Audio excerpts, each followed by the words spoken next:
সম্প্রতি ঢাকাই সিনেমার আলোচিত নায়িকা শবনম বুবলির সঙ্গে গান বাংলা টিভির ব্যবস্থাপনা পরিচালক কৌশিক হোসেন তাপসের প্রেমের খবরের সরগম হয়ে ওঠে সামাজিক যোগাযোগ মাধ্যম।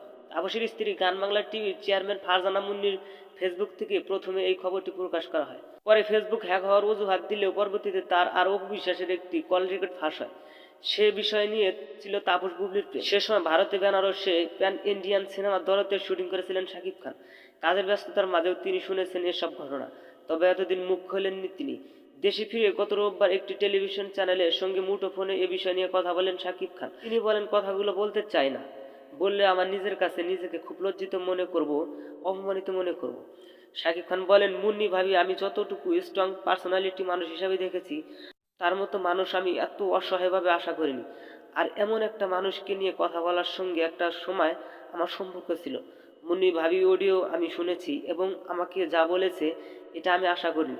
কখনো তার রূপ যে মিডিয়াতে চেঞ্জ হয় বলা যায় না।